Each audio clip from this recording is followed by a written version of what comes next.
7 o'clock on the East Coast, midnight in Dublin, 1 a.m. in London and most of Europe, 8:30 and 9:30 a.m. Wednesday morning in Australia, 11:30 a.m. in New Zealand, and it's Facebook Live.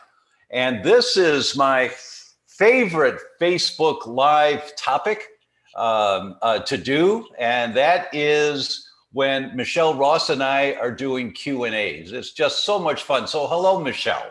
Hi, Dr. Tom. Nice to see you. Oh, nice to see you. And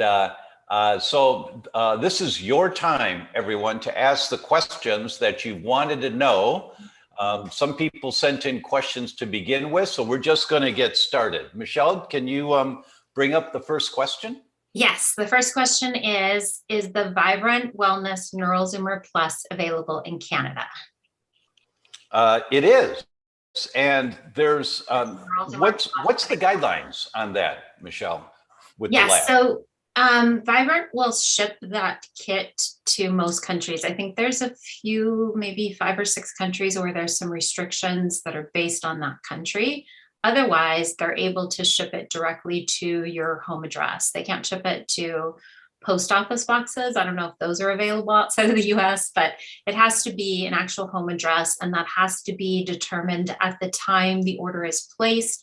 And you pay for shipping to your home and then shipping, FedEx shipping back to the lab. So you prepay for all of that. So Lori at testing at theDr.com will have to determine what the exact pricing is for shipping for you. So that's why international orders aren't available on the website, because each shipping is personalized. And then you're responsible for making sure that you get phlebotomy. And we really recommend that you line that up. 7 o'clock on the East Coast. Getting some feedback. That you line that up before you place the order.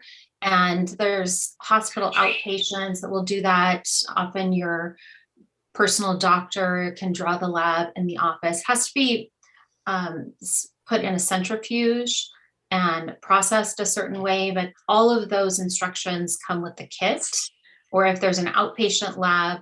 But line all that up before you purchase it, but just know that it's available to most people worldwide.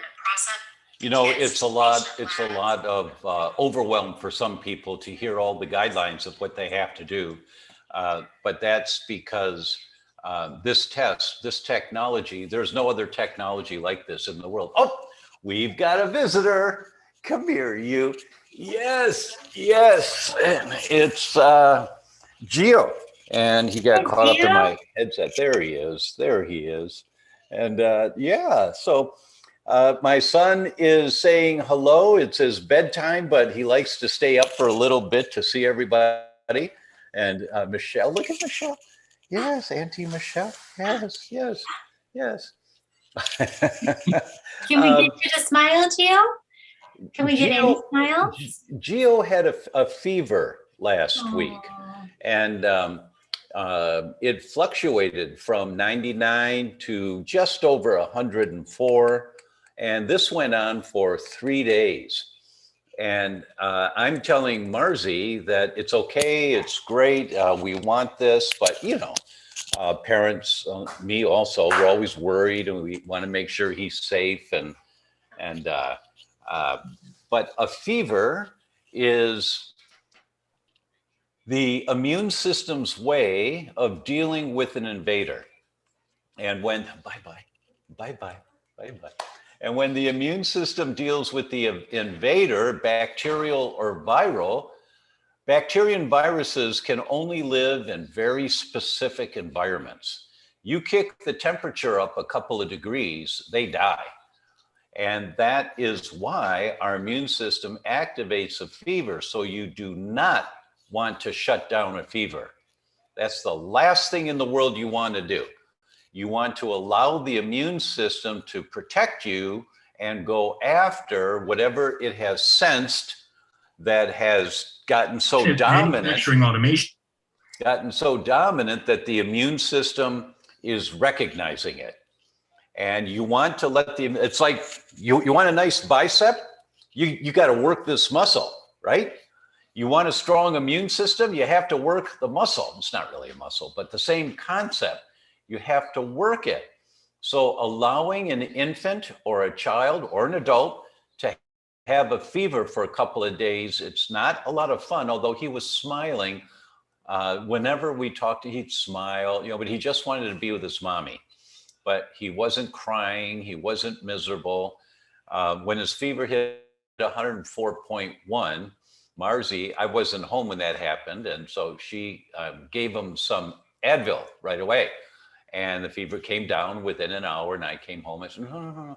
Well, okay, 104, 104 and a half. That's the zone where you don't want to leave it too long.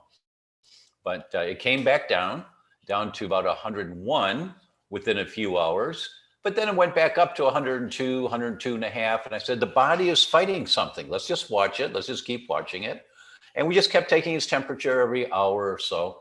And it never went above 103 and a half again for a couple of days.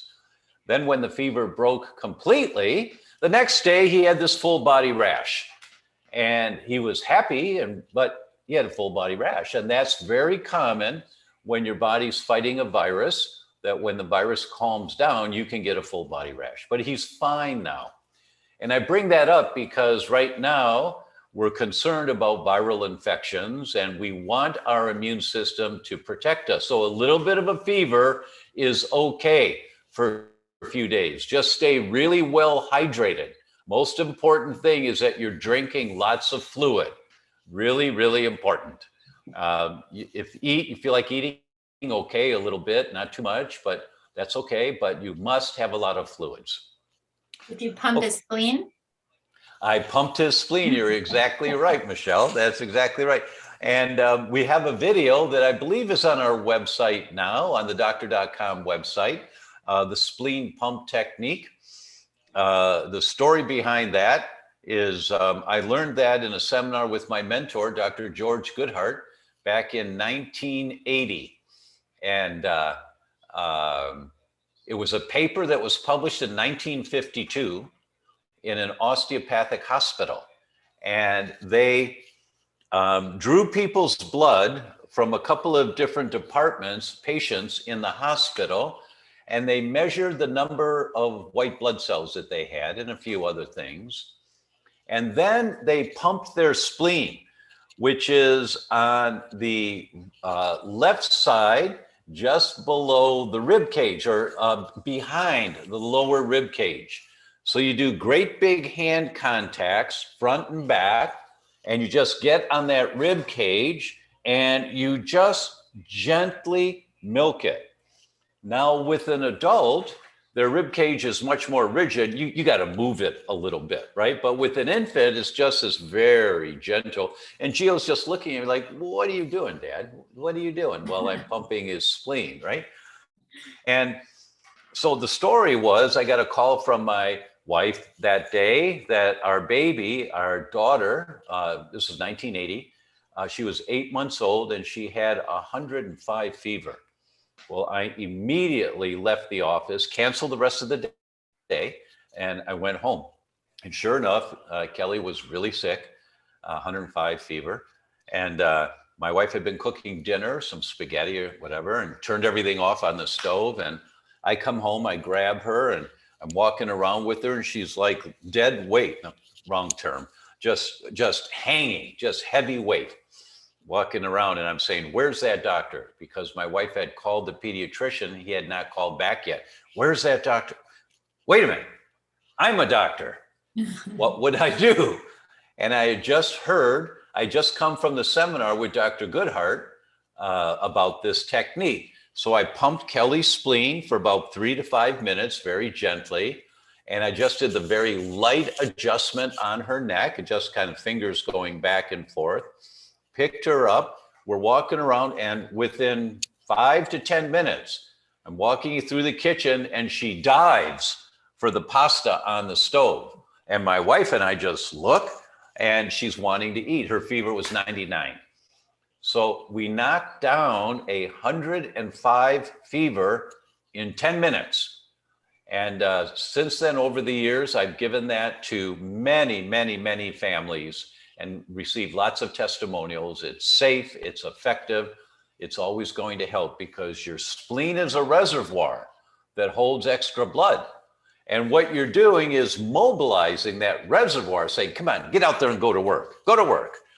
And so they drew the blood of these patients in different departments of the hospital.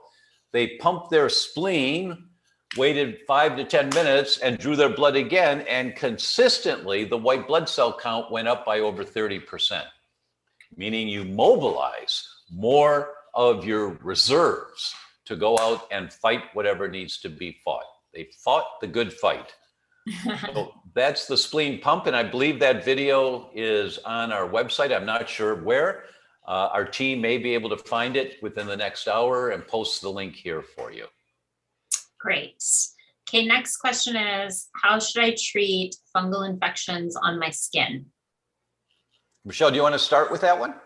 Absolutely. If you've got a fungal infection on your skin, it's highly likely that this is a systemic fungal infection. So I found that the body tends to push these things away from the essential organs, and then they end up showing up on the skin. It's usually the last place it shows up and the last place it goes away. But I would figure out where it's coming from, like a fungal antibody, the Vibrant fungal antibody test. It tests, I don't know how many different types of yeast. So you know if it's systemic. If you have a stool test and yeast is showing up on the stool test, that's significant because it doesn't always show up there. An organic acid, Great Plains Laboratory Organic Acid Test has a really extensive yeast and mold panel, but you've got to address it internally. You need to work with someone who can help you to address this systemic fungal infection, or it could be in your gut, a fungal infection in your gut. You're likely craving tons of sweets and sugar to keep all this fungus, mold, yeast, candida alive. And then there are some things that you can use topically. I really like Biocide and LSF to use topically if you're experiencing that skin issue, and that can help soothe it. But you can't just do the LSF on the skin and hope that it's going to resolve it, because this is coming from somewhere inside your body. Critically important to understand that is that you test to find out what type of overgrowth you have, and then you begin to address it internally. The skin, for comfort, really important, and Biocide and LSF is a great one for that. Castor Oil Packs are also very nice and helpful. There's a book called The Oil That Heals. It's on Amazon. It's a really simple, easy to read book that talks all about castor oil packs and how beneficial they can be, but you have to get to the source. The source is not the skin. And then you have to look at, where is this stuff coming from? How come it's in my body? Meaning you have to test your home. Do you have mold in your home? And many people will cry, fine, I don't have any mold in my house. I don't see any mold here. But easily, if your basement flooded a year ago, 2 years ago, and you dried it out and had fans down there for a few days, but the drywall got wet by the floor. Well, black mold can be growing on the inside of the drywall and you don't see it because the drywall's painted and you just don't see it. And we've had some really serious suffering patients where that was the problem and they couldn't see it. But when they had somebody come in to test their home, the readings were off the chart. Then they had to go find, where in the home is it? Is it in the roof? Is it in the basement? Where is it coming from? But you have to find the source, or you keep getting exposed and you're going to be like a dog chasing its tail. Keep going round and round in a circle. Get a little better, it gets worse. Get a little better, it gets worse. Get a little better, it gets worse. So you have to find the source. Yes. And what tests do you like to do for home that is fairly easy and quick? Back in the 80s and 90s, you could just get some Petri dishes And there are labs that would ship you Petri dishes. We all remember Petri dishes from when we're in biology class. And you just open it up and put the lid down right next to it, face down, and just leave it open for an hour. And you time it for an hour. Then you take the lid, put it back on, tape it so it's closed, and mark what room it was, and you send it back to the lab. And then if there's mold or fungus in the air, it grows in the Petri dish. That's kind of a crude way of testing, but that's the best we had back then. Now we have experts that are certified in checking your home for mold. Just Google for mold inspection, and you will find the people in your city that have taken all of the science. They've got all of the equipment so that we're not doing it's okay to do the Petri dishes, but it's nowhere near as sensitive or specific as when you have an expert come in to test for you. I had an expert come in and test, and they did an ERMI test. Have you ever heard of that, Dr. Tom? I've heard of it. I don't know much about it. So it's like a Swiffer cloth. And so now I just recommend people just getting the ERMI test. It's ERMI, all capital letters. And you just buy this kind of like a Swiffer cloth, and you dust like the top of bookcases, ceiling fans, maybe that fan in the top of the bathroom. Just get one cloth and do it for every room in the house. Just get dust from every room. And then they give you a score, and they also do an interp with you. And if it's above 4, it's a problem, but they'll tell you exactly what kinds of mold. So I find that for $250, you kind of preemptively, rather than bringing like a $1,200 person into your home, right, or $1,500, you kind of see, is there a problem, or is this toxic mold? Is this maybe an outdoor mold that's normal? So I think Micrometrics is a lab that does the ERMI test, but it's better. It's much better quality than those Petri dishes. Much better sensitivity and specificity, but still kind of a more reasonable way to start. That's a great suggestion. Really great to save some dollars and still have a quality test. Thank you for that. Yeah. Okay, next question. How do we find out what kind of microbiome we have? Through stool testing? Yes. The rule is test, don't guess. And Michelle, do you want to talk about the different tests that we've used in the past and what you currently recommend? Yes. So my favorite is Gutzoomer. It is, the sensitivity and specificity is 99 to 100%. And it's so comprehensive. I think it's like 32 pages, but it has like 8 inflammatory markers, where we used to on mostly stool tests just have calprotectin. Remember, Dr. Tom, when we only had calprotectin, and now we have 8 different markers of inflammation. And there's all the markers for, are you digesting food well? Do you have optimal short chain fatty acids in your gut? That's basically when we eat fiber, it ferments in our gut, it feeds the beneficial flora. They in turn make short chain fatty acids that feed the enterocytes, or the cells that line the gut. So it's this beautiful synergistic, we feed them, they feed us.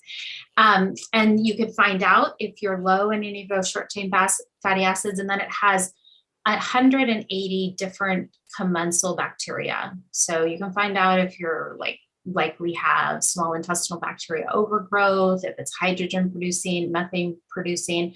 So that's my favorite comprehensive. There's also BiomeFX that really focuses more on the commensals. It's kind of a specialty test, so you miss out on all those inflammatory markers and if you're digesting food well, but you get like some really specialized information about the commensals. So those are the 2 that probably I would recommend right now. Good. Thank you for that. The next question. Hello, Dr. Tom. Do I post my question here in advance? I wish I knew so I don't bother you. Oh, thank you so much. It's okay though. Why is milk not good for diabetes type 2? Even though PubMed says otherwise, and then there's a link to an article.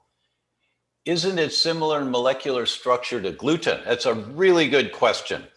And the correlation with dairy, cow's milk dairy, and diabetes is, you're absolutely right, it's a molecular mimicry is the primary mechanism. We know, for example, that children who were born of parents that have a history of type 1 diabetes in the family, those children should never be exposed to cow's milk in the first year of life, because they likely carry the genes that make them extremely vulnerable to developing diabetes from just drinking milk and dairy products like cheese and that type of thing. So the most common mechanism is a molecular mimicry. And for those who don't know, what that means is that your immune system starts fighting the milk, the protein, because it says that's for a cow, that's not for a human.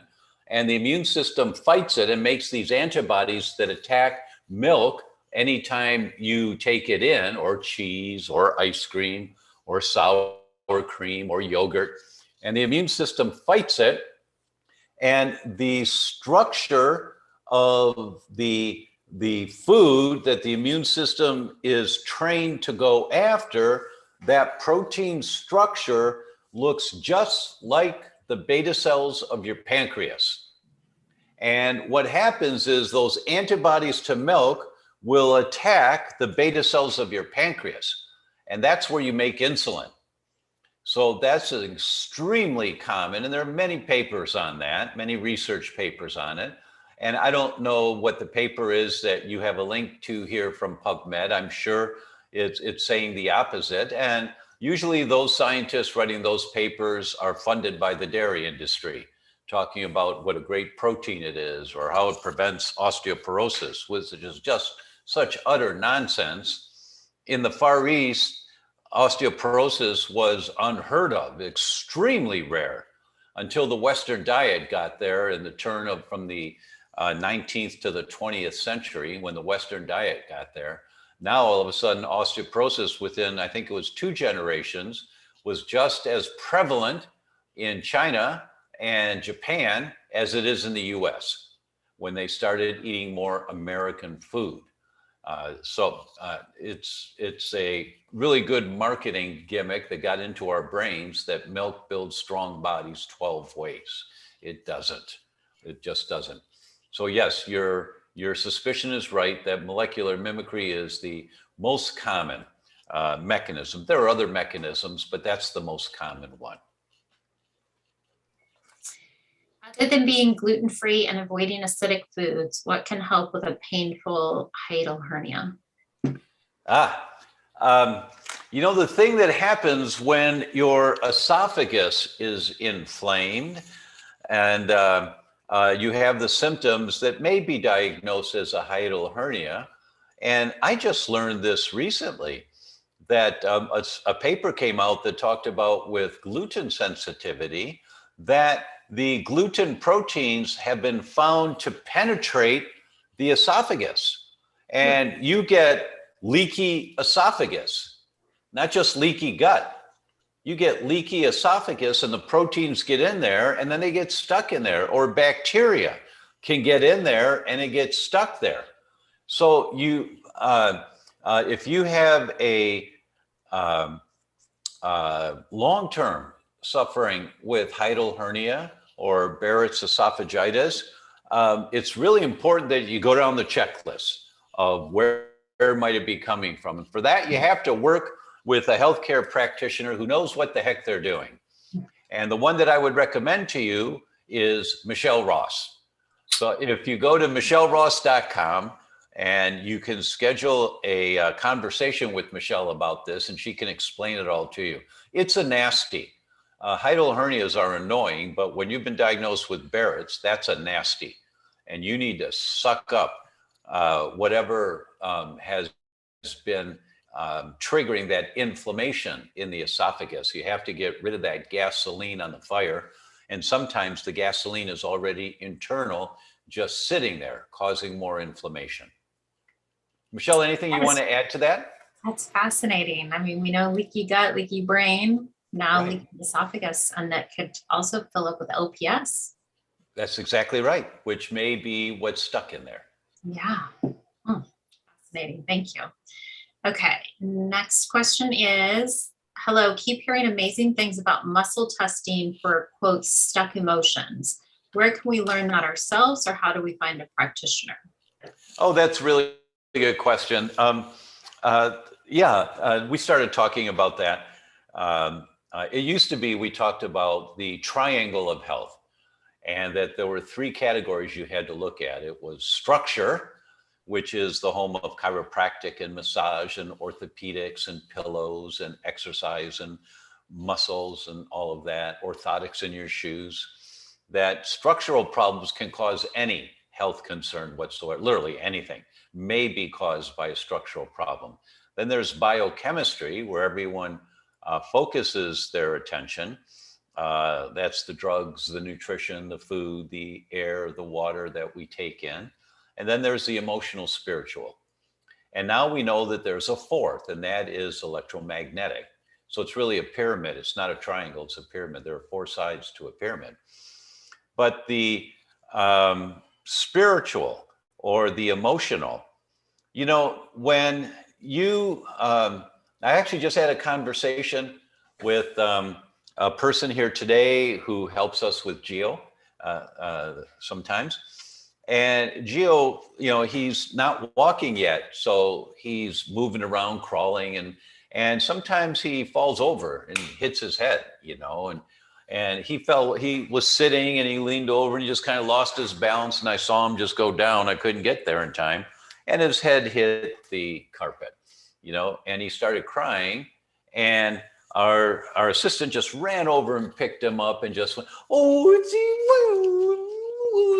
like trying to change his mind from where he was, trying to get him to focus on something else. And I have been so guilty of that so many times with Geo. And Marzi finally said to me, she read something that don't do that anymore. Let him feel his startle response. Let him feel his pain if he has a little pain from it.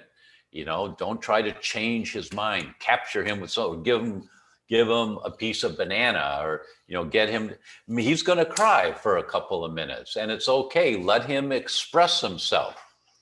And I realized that I was setting him up for what almost all of us have been set up for our whole lives. And that is not being allowed to experience your emotions fully until they're done. So when you're a child or an infant, let them experience their emotions. If they're really hurting, you of course want to deal with the structural hurt that's going on. But if they're startled, and Gio was scared one time, one of our friends who's just a vibrant, high energy guy, Gio, it's so good to meet you. And Gio just looked at him and started crying. Like it was just too much energy, and I just walked away with him, and I just let him cry it took about 2 minutes of crying, and just let him do it. Because if you don't experience your emotions, you hold them in. Where do you hold them? You got to hold them somewhere. And you see people in life that walk around like this all day. Hi, how are you? Oh, it's nice to see you. You're a really nice person. Or people that smile like this all the time, and they're like this because they're holding everything in and they can't let go. So the question of, I've heard people talk about this emotional thing, emotions get caught in your muscles. Listen, man, I am the biggest example of that. I had a ski injury in March of 2000, and it was a very serious ski injury, and it completely severed all of the ligaments that hold my arm into my shoulder. I had no ligaments left, only the muscles, and they were torn, but the muscles were holding the arm onto my shoulder. And they took me down the hill and took me to the hospital, and I'm sitting there. And it's bad when the orthopod walks in and goes, oh, I haven't seen one of these in a while. Get the resident. He needs to see this. And I knew it was bad. And he explained what he could see right away and didn't have to do much of anything, and said, you know what, we don't need to do x-rays or MRIs. this is what happened. This is what you got. Go back home to Chicago and get the surgery. And I said, well, tell me about the surgery. And he said, well, no, tell me about the surgery. And he said it had a 50% failure rate.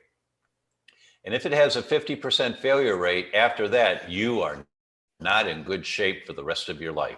You're always compensating. And I said, forget that, right? But I was on a weekend, my mentor, Dr. George Goodhart, was the founder of Applied Kinesiology. That's the muscle testing that this person asking the question is talking about. And his number one student who became his friend was his neighbor growing up, the kid next door, Dr. Wally Schmidt. So Wally was in his 30s, George was in his 70s, and they were teaching as a dynamic duo. And so I was on a ski with Wally weekend. And so I get back from the hospital and I call Wally's room at the hotel there. And he says, Tom, where were you? We were looking for you at lunch. And I told him what happened. He said, I'll be right there. And he came to my room and he worked on me for 2.5 hours, taking all the memory of the trauma out of the muscle. And I had no idea what he was doing. It was very advanced reflex work. And the orthopedic surgeon has said, here's a sling, here's a prescription for some meds. You aren't going to make it worse. Go home and get the surgery. So Wally worked on me for 2.5 hours. I then fly back to Chicago and, it's sore, pain. I've got pain. And I decided I'm going to a healing psychic. I'd heard of a very famous person who works with energy in the body. And I said, well, I need all the help I can get on this one, like acupuncture would. And so I went to see her and she looked at me and she said, there's nothing to do here. I said, what do you mean? Oh, it's fully integrated. The energy is really good. You'll heal just fine. And I said, what? No, you'll heal just fine. There's nothing for me to do. I mean, she didn't even treat me. Just said, well, what do I owe? No, you don't owe me anything. There's nothing to do. Well, when do I come back? And I said, you don't. She said, you don't. You're fine. It's going to heal okay. So I'm, by the time I got back, I'm using it a little bit. It hurts a bit, but all within range of motion. Now here I am 20 years later, and I've got full function to the arm. There's really nothing I can't do. I can't carry a lot of weight in this side, but I have no ligaments holding the arm into the shoulder. So I tell you that whole story because that's a serious injury. And I had one of the world's best taking the memory out of all the muscle. And the result was I'm fine today. So I don't understand how they did what they did. I kind of do, but I'm not an expert in this. And some people say it's airy-fairy voodoo. Well, you can say what you like, but I know I've got full function of my arm and I didn't get the surgery. So what was the question in all of that? So the question is, where can we learn to do that ourselves, or how do we find a practitioner? There are many aspects to that. One of the things you can do is read more about Sir Edward Bach, B-A-C-H, and the Bach flower remedies.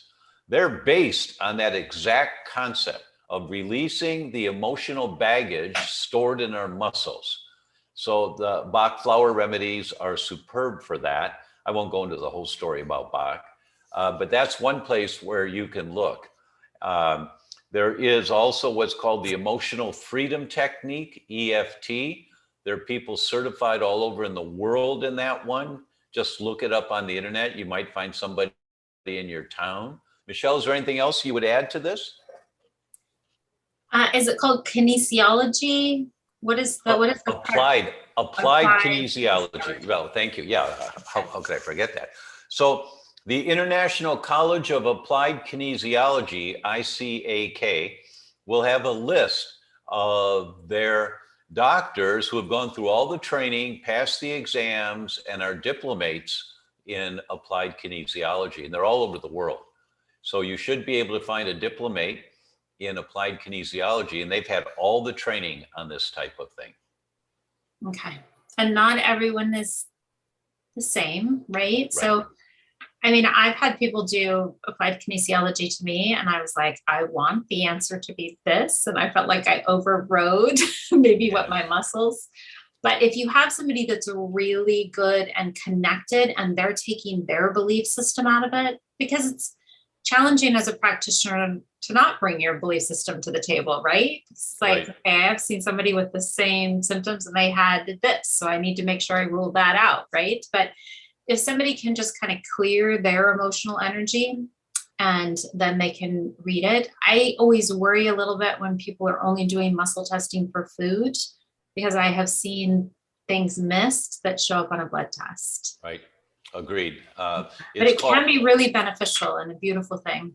It can be. It's called operator prejudice. And when the practitioner has an idea of what's going on before they test, and they have the muscle testing reinforce what they suspect. So, and that's hard. How do you screen for that? You don't. You'll know when you meet the practitioner, you know, and they start working with you. If you feel like, well, I don't understand what he's doing, but I feel safe and comfortable, and this guy seems to know what he's doing, then you're probably in a good place. Great. What do you suggest for Heliobacter pylori or H. pylori? There is the most common protocol is the trilogy of antibiotics, but that's a last resort. And we rarely have had to use that. There is a substance called mastic gum that is effective, very effective if used properly with Heliobacter infections. The story goes that Napoleon wanted the island of, I think it's Crete. I think that's the name of the island. Napoleon wanted that island because the island is known for the mastic tree that grows there. And they were famous that tree cured gastritis and upset stomach and heartburn. And we've all seen pictures of Napoleon with his hand in his shirt holding his stomach because the guy suffered a lot. And he probably had a Heliobacter infection, probably. But mastic gum is extremely effective. There's a couple of products that I've used for many, many years. One is called By, like B-Y-E, like bye-bye, By Lori, L-O-R-I. Bye, Lori. Bye-bye, Heliobacter pylori. Bye-bye. And then there's By Lori Plus, which is a more recent formula of mastic gum. And I've used that for a number of years, usually with great success.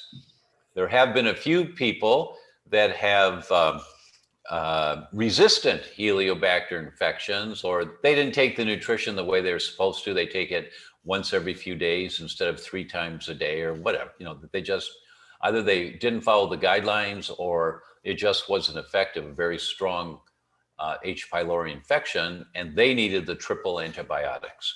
And then you deal with fixing the altered microbiome when you're done getting rid of the Heliobacter. And it's highly contagious. So it's important to probably test everyone in the family. Absolutely. And make sure that everybody's being treated at the same time. If grandpa takes a drink out of his water and then gives a sip to his little grandson's got Heliobacter. Very, very common. That from the lips onto the cup, onto the next person, that's how easily this thing can be passed. Or by kissing, easily you pass Heliobacter. Depending on the study you read, 50 to 90% of the world population has Heliobacter infections. That means in this call, 1 out of every 2 or 3 people has an overgrowth of Heliobacter. And it's that very, very common, very common. So it's not one to be ignored. My favorite way to address it is biocidin liquid, but I highly recommend that you work with a knowledgeable practitioner because the stuff is potent. You got to go low and slow, and you've got to have a binder on board. But I see really great results with biocidin liquid and GI detox at a separate time. to bind up the dia from getting through all the biofilm that H. pylori was hiding behind. Really good suggestions. My son has been suffering with a reoccurring rash for 8 weeks. They call it post-COVID lingering rash. They say, just take an antihistamine. I don't know what to do to help. That's a really good one. That's happening to a lot of people. And as Gio had a full body rash for 1 day, I was concerned that this might be something that's going to linger. But we have worked so hard because he was born by a traumatic C-section. We had planned a lovely home birth, you know, with the lights and the Mozart music and the water and the doulas and the midwives. We had this whole thing planned, but he had another idea. And so we did the rush to the hospital, and Gio was born, and, you know, thank God. But his microbiome was the microbiome of a C-section baby. He didn't get to come down mom's canal and get smothered in all of that gooey stuff that we wipe off right away, that we shouldn't. You should leave baby with it for a while on mom's chest, bonding with mom, full of all the microbiome. As baby comes down, he's getting washed with that microbiome. But Gio didn't get any of that. And so we've worked for this year, and we've just sent off his stool results to find out how successful we've been. And we send it to a research-only lab in Denmark. I'm blessed to have access to that. So highly, highly sophisticated lab. And we'll find out. But my belief is that his microbiome is remarkable, because we've done a lot of work in this last year. And so he had a full body rash for a day with no discomfort. And it wasn't inflamed red and just some, red bumps over his entire body. For your son, it's 8 weeks. So the first thing I do is rebuild the microbiome as much as you can. And once again, I'd recommend working with Michelle so you're not trying to reinvent the wheel, right? So get the guidance on exactly what to do right now, because this is your boy who is suffering, and the common approaches apparently are not working yet. Michelle, anything you want to add to that one? Yeah, they're really finding from all the research I've read that this post-COVID, where people are having, I think it's sometimes called long haulers, is that there's underlying conditions, right? Whether it's an underlying viral condition, but I think having an unhealthy microbiome, what did Hippocrates say 2,500 years ago? Disease begins in the gut. It begins in the gut. That's exactly right. Exactly right. Okay, next question is from Instagram.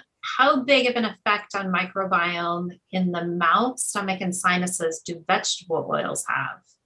How related is the mouth, sinus, and stomach microbiome in general? Oh, well, your microbiome begins in the mouth. There's over 800 species of bacteria in the mouth. It's the reason why dentists give antibiotics when they do their work, is because when they're working on you and they squirt water in your mouth and you rinse it and spit it out in the porcelain tub and it's red, that's blood. They gave you leaky gums. And it takes 2 to 3 days for leaky gums or leaky gut to heal. And so for that 2 or 3 days, the bacteria in your mouth can get through the leaky gums into the bloodstream.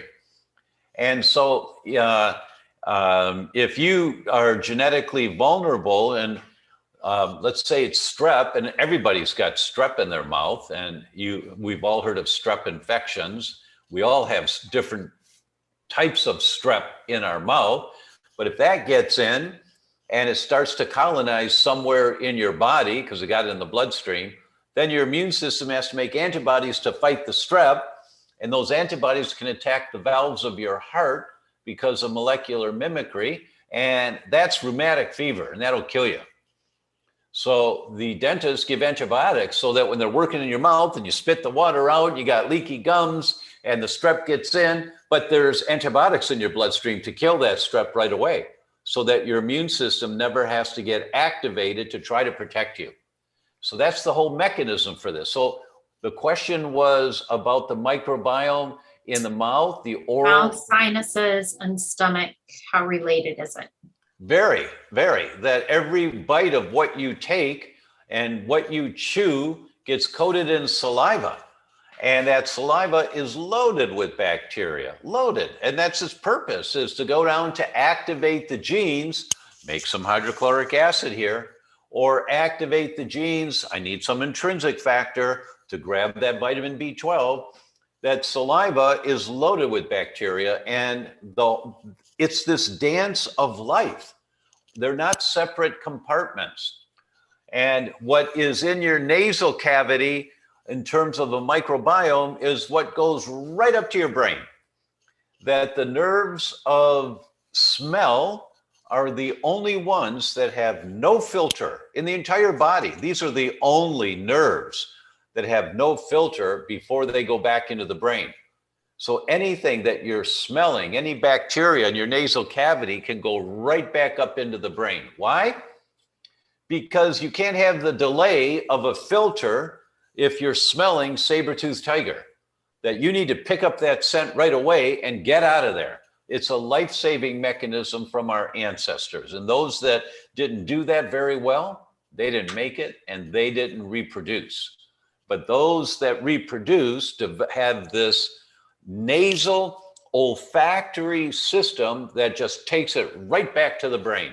So if you've got a lot of bad bacteria in your nasal cavity, you likely have some cognitive decline depending on your age already, or anxiety or depression. And you have to clean your shower heads. Michelle, would you talk about shower heads for a minute and how that relates to the nasal cavity? Yes, I just got a new one because I thought, I think we're beyond soaking this in the 25 or 30% vinegar. But I had done that quarterly for probably 2 years.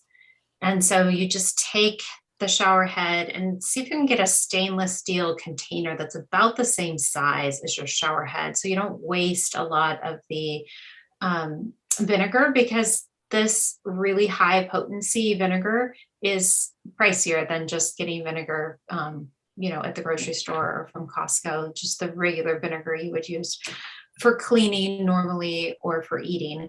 And you take that shower head and you soak it in there, and it's going to get rid of all the gunk, the LPS, that buildup in your shower, so that you're not, every time you're showering, inhaling all this toxicity. I also think it's really important to have a chlorine filter and on that, but I think that is really important for overall health. These are things that we can do that aren't super time consuming or expensive, that can have a profound effect. Right. And for those that don't know, what happens, there's some bad bacteria in the water, in the municipal water supply. There always is. It's just really small amounts, so it's not a big deal, right? And usually you're safe drinking tap water. It's not going to kill you. Depending on the pipes, lead pipes, then you're going to get lead and whatever. But the water itself is usually fairly safe. It's not going to make you sick right away. But what happens, you take a shower and you turn the shower off, the water has come up the pipes right to the top of the shower head, and then you turned it off. So it just sits there. And then the bacteria that's in that water, there's not a lot of it, but there's some, it can start to accumulate and reproduce in the water there. And it makes this biofilm. It's like a hard polymer, almost like a plastic, that in the corners of the shower head, you start getting this biofilm that protects the bad bacteria that starts colonizing more and more and more. And the result is you turn on the shower and here, all of a sudden you're blasted with millions of bacteria. And I'm not exaggerating. So anyone that has sinus problems, throat problems, eye problems, ear problems, you need to change your shower heads just as a precaution. And if you live in warm climates like I do, you need to change them or clean them every 3 to 6 months. If you live in cold climates, about every 6 months to a year, maybe you can stretch it out to 18 months, like Colorado, colder places. But in warm climates, they put new shower heads on, and in 3 months in Hawaii, the biofilms were back again. So, and vinegar, but it has to be strong vinegar. The stuff you buy in the supermarket won't work, but vinegar will kill these bugs and it dissolves the biofilm. And as Michelle said, 30%. And you can get it on Amazon. It's like in a gallon, and it's not really expensive, I don't think, but it's a waste if you're like putting it in a big mixing bowl and you've got all this other, you know, amount of vinegar you're using. So if you can get some kind of a bowl that is closer to the size of the shower head and just soak it in there. Yeah, I'm sure you could probably get it at Home Depot and Lowe's too, but maybe not. I got mine on Amazon. Mm-hmm. Okay, my husband had emergency surgery to remove his entire colon and also part of the small intestines. The poor guy is now dealing with a leaky ileostomy bag. I'm worried about his ability to absorb nutrients and also fight off disease, since so much of the immune system is in the gut. Any suggestions? Yeah, of course. I'm sorry that this occurred, but his life has changed now forever. And that means this becomes a top priority for any type of quality of life, that you learn how to supplement this body and this brain. And it means you're going to become a consumer expert on IV nutrition. And it's going to take a little time to learn about this, about what should be included and what kind of tests you do for your husband to see what his micronutrient levels are and his mineral levels. I mean, you'll probably be doing the micronutrient panel maybe every 3 months. It's a simple blood test. Every 3 months for a year to a year and a half, as you're dialing down what amount of zinc you need to give him, and selenium and vitamin C and the B vitamins, that he's not going to get his nutrition from his food anymore. It's not possible. If they took out all of his large intestine and some of his small intestine, he can absorb some things, but he's not going to absorb very much. And his quality of life will go down dramatically as his tissue is starving. So you're going to learn about IVs. And it's the International Academy of Preventive Medicine that has an entire certification course for doctors on IV therapy of nutrition.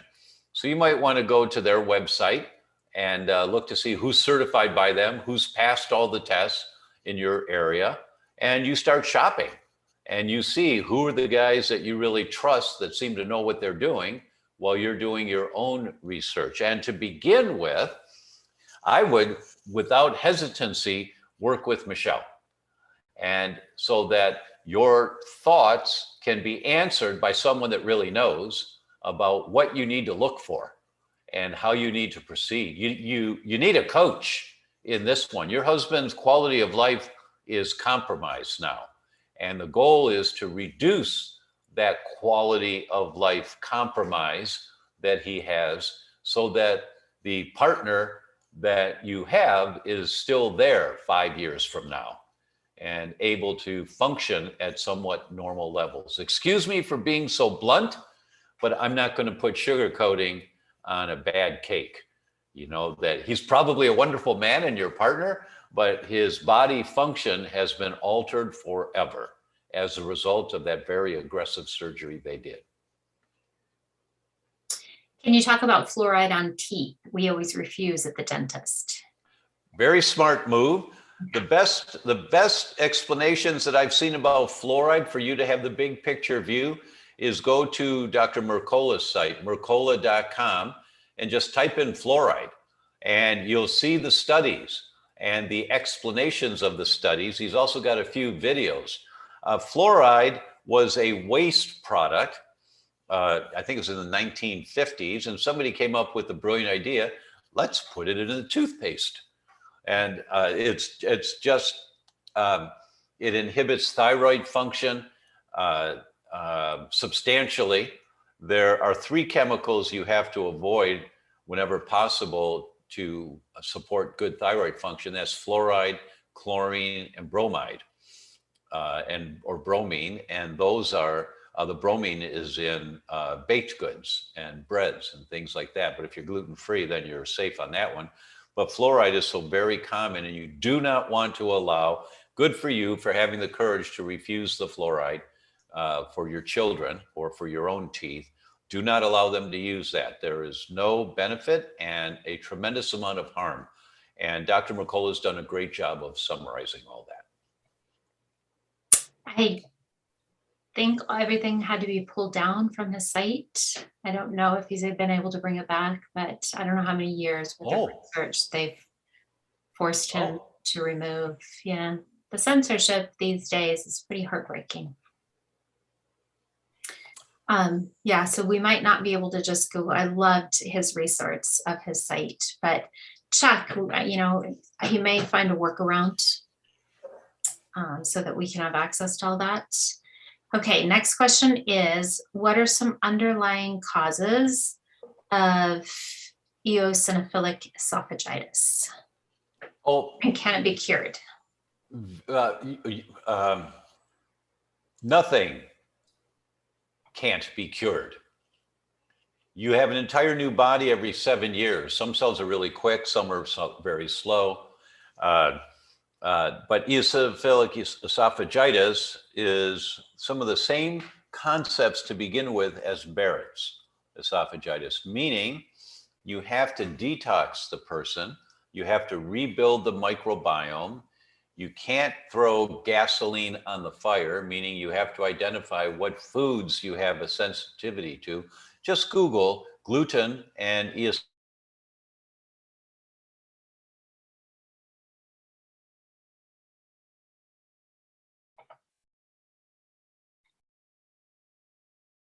Is Dr. Tom frozen? Are we all frozen? Anne? I'm here. Okay, so it's just Dr. Tom? Yeah, why don't you just take it away, Michelle? Okay. Come back to us, Dr. Tom. All right, so he was talking about, I mean, it's really just finding the root cause of any of these issues, working with somebody who can find out. There could be, you know, all the people with EOE, there could be different reasons for it. So I think sometimes we have to be careful with the word cured because, you know, like with autoimmune conditions, they could definitely be put into remission. I think that vulnerability will always be there. I have double gene celiac disease. That's never going to be cured. I can't alter my genes, but I can put that into remission and live a vibrantly healthy life. So it's just figuring out what is at the root cause of your EOE and then working with your body to heal that. Right, Dr. Tom? That's exactly right. Me too. I don't know what happened, but glad to be back. It's that Wi-Fi. Can't always be trusted. Maybe so. Maybe so. Best brain inflammation protocol for ADD, brain fog, and brain fog issues. Oh, that's marvelous. And that's a really good question. And that's an easy answer. The test is the NeuralZoomer Plus to identify how much inflammation you have and what type of inflammation. And then work with someone like Michelle to get the triggers out of there causing that inflammation. There's no magic pill to take. You have to find out, how are you throwing gasoline on the fire? And, oh, come on, just tell me what to take. If there's no, you know, you keep throwing gasoline on the fire, then it's like a dog that's chasing its tail. I feel a little better. It's back. I feel a little better. Oh, it's back. I feel a little better. Oh, it's back. And so you have to identify, where is the inflammation coming from that's manifesting itself in my brain. And so I've got cognitive decline or whatever the symptoms are. So the NeuralZoomer Plus is the go-to test in the world. I just agreed today, I'm going to do a talk about that test in London in June, because they don't know about that test yet. And if you've been following us for a while, you've heard us talking about it. I hope everyone gets that test done, because when you see that you've got inflammation in your brain right now, then If you've been following us for a while, then you ask the question, where's my inflammation coming from? And then you start to address that. And then you wait 6 months to a year, and then you check again and you see those inflammatory markers are gone. Or if you had 12 markers out of the 48 to begin with, which is a brain on fire, and you check in a year and you've got 3, you say, oh, wow, that's a whole lot better, but there's still these 3. Let's get these 3 down. So you're able to follow your progress. So, and just order Wheat Zoomer and Neural Zoomer Plus together, get the combo, because when I do the interp, I'm going to recommend that you have a Wheat Zoomer if anything's out of range on Neural Zoomer Plus, because I haven't seen anyone heal in Neural Zoomer Plus if they have gluten issues. Right. And it's also really important to know if you have intestinal permeability, and that panel is unlike, that's not available on any other test, the intestinal permeability panel on Wheat Zoomer. So you really need both of those, but you're spot on, Dr. Tom. That Neural Zoomer Plus is just one of the best investments. And so often people come and they're like, I'm so nervous for this test interp and my results. And it's a directional test. It lets you know if you are headed in a direction you don't want to go. And it's so great to catch that 20, 30 years before you end up at a destination that you don't want to be. You know, it was the National Institute of Health that brought a scientific advisory panel together in 2019, so a couple of years ago. And they produced a document with a diagram that shows that the inflammation in the brain begins and it goes on for over 20 years before you have any symptoms. Then you start having some symptoms like, oh, I don't remember where I put my keys, or what lane did I park the car in? That goes for another 7 to 10 years. Then you eventually, at that point, get diagnosed with mild cognitive decline and early Alzheimer's. But for 25 to 30 years, this is going on before you've got symptoms. And when you understand that concept, you do the Neural Zoomer Plus, and you do it right away, because it's probably going to come back and say, your brain's on fire, which will scare the hell out of you, which it should. But then you ask the question, why is my brain on fire? And you start reading and you start asking experts, and you work with people like Michelle to guide you into looking down.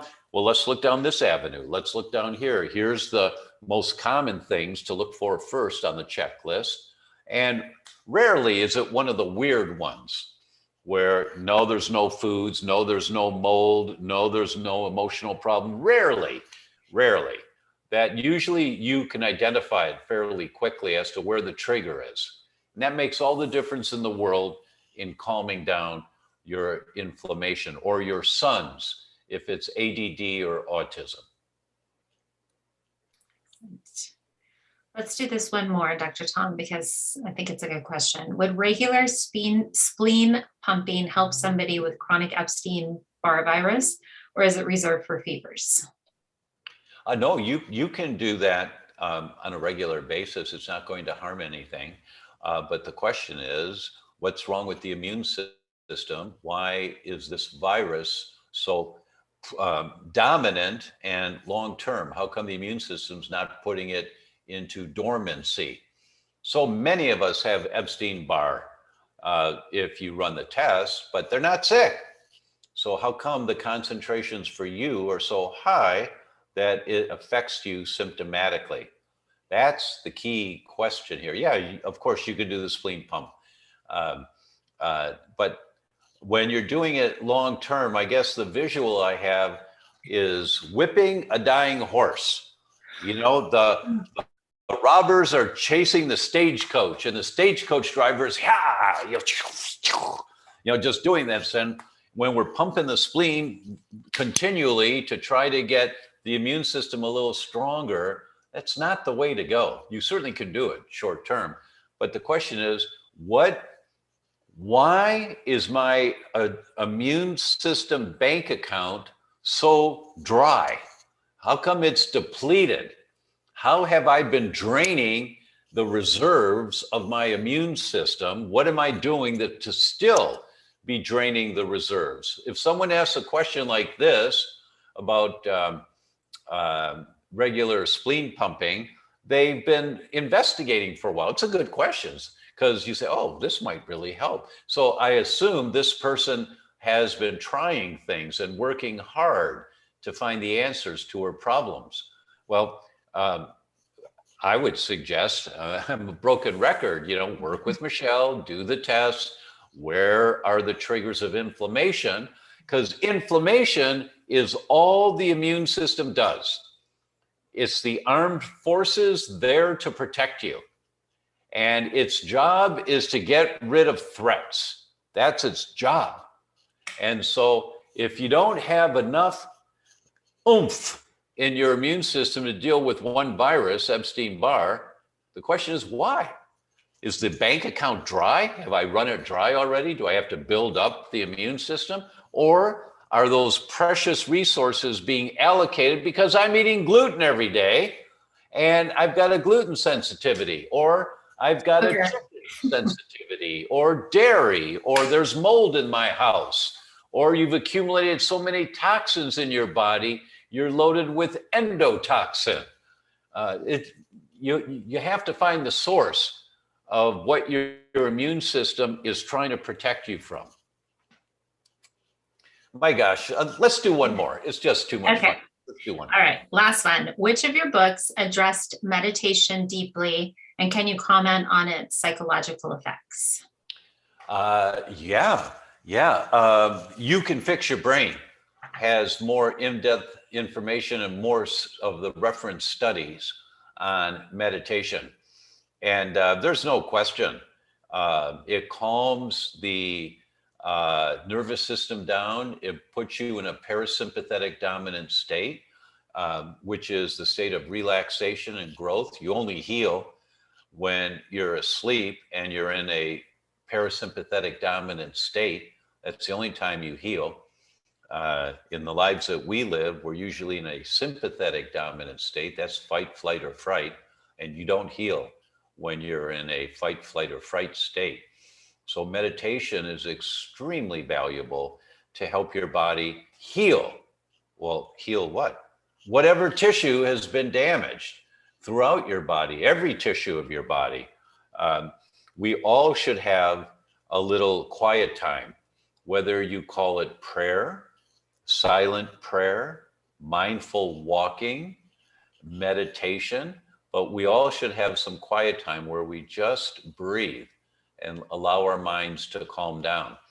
If I've had a busy day and I lay down and I'm like still awake for, 5 minutes, if I realize, well, I'm still awake here, that's not okay, then I just start to meditate. I've got some techniques I developed over the years, and it doesn't matter what technique you use, they all work. But I just start to meditate. And well, I'll tell you the one that I use, because it was Dr. Dunn, a very famous pediatrician. The guy was in his 80s when I met him, and I was in my mid 30s. And he said, well, Tom, I just think about the number 1. And then I think about the number 2. And if my mind thinks about anything else, I go back to 1. And then I think about the number 2. And then the number 3. And if my mind thinks about anything else, I go back to the number 1. And he said, now I'm at number 27 most of the time, where he could calm his mind down, where all of the chatter stops and he's just breathing. And so I just start counting. And, I don't remember getting past 3. I mean, I'm gone. As soon as I start to do that, whew, I'm gone. And but meditation is a tool that we all should be using to address the emotional or spiritual side of the pyramid of health. That's a really good question to end on and food to ponder. Well, Michelle, thank you. It's always great. I mean, it goes so fast, doesn't it? Zips by. Yes, yes. So for those that don't know, Michelle has been the director of clinical services at theDr.com for many, many years. And we now at theDr.com the logistics of it was just so difficult to keep going that we recommend everyone just go to Michelle. Because she has been studying with me. We've been learning together for 9-10 years. So you're in really good hands. Go to michelleross.com, ask your questions, and move forward. It's the best investment you'll ever do. So Michelle, thanks so very much. It's always great. And thank you everyone for being with us. And we'll see you next week. Take care. Bye.